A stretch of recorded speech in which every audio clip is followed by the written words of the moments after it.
Alam niyo ba guys, nagulat ako. Bigla na lang sila nagkalabog ng pinto. Grabe yung nervyos ko, natutulog pa ako. Hello mga ka-caretaker! Welcome back sa ating mini vlog. At ang vlog po natin ngayon ay shocking talaga.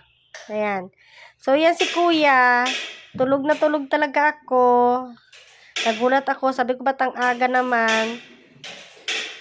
Ay, sige sila kalabog. Akala ko kung may ano nang nangyari. Grabe talaga grabe talaga yung katok nila sa pinto.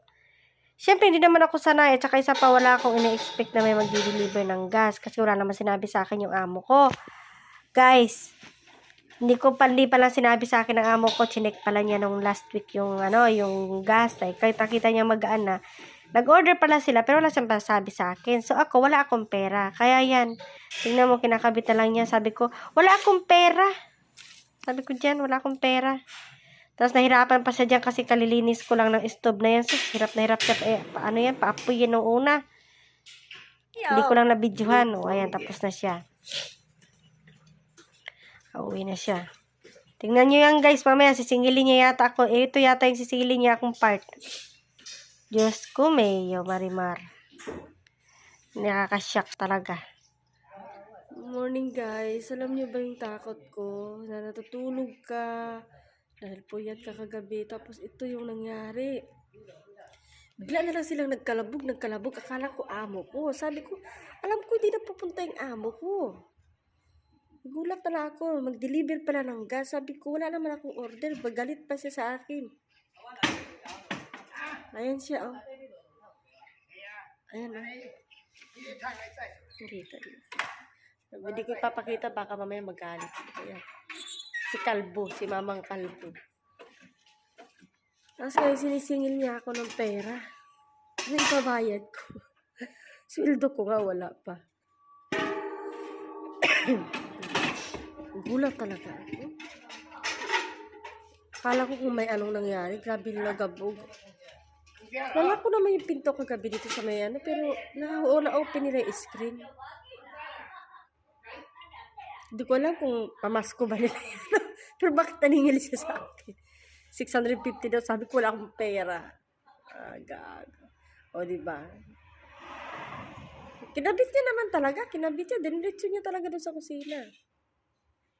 Naloka ako doon. Tapos hirapan pa siya kasi nga kahapon naglinis ako ng stove namin. Medyo natubigan yun. Sumabasa.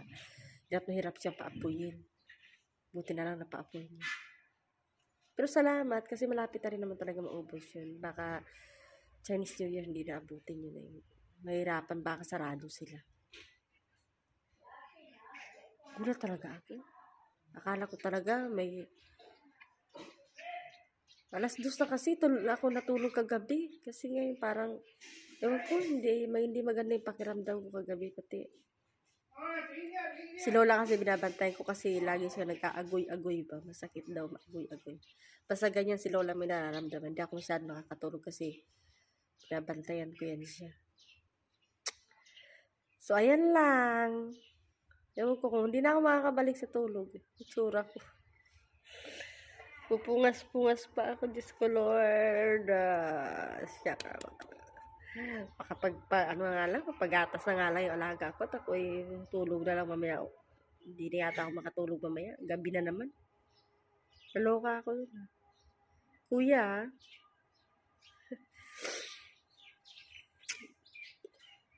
sarap pa sana matulog. Tingnan nyo na yung buhok ko, oh. Sabog-sabog yan. Kasi pag natutulog kasi talaga ako, nakatali pa yung buhok. Kasi pagka wag-wag, alam nyo, hindi ako makatulog. Para akong ang tawag dito, yung parang,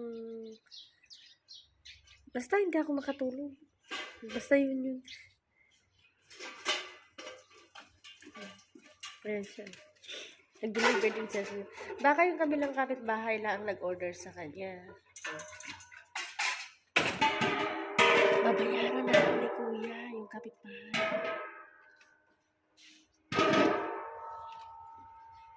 Ayan. Guys, thank you for watching. So, ayan guys, yung kapitbahay na yan talaga is mabait yan sila kasi kapamilya rin naman nila yan. Don't forget to like, share, and subscribe my channel. God bless you all. Ingat po lagi.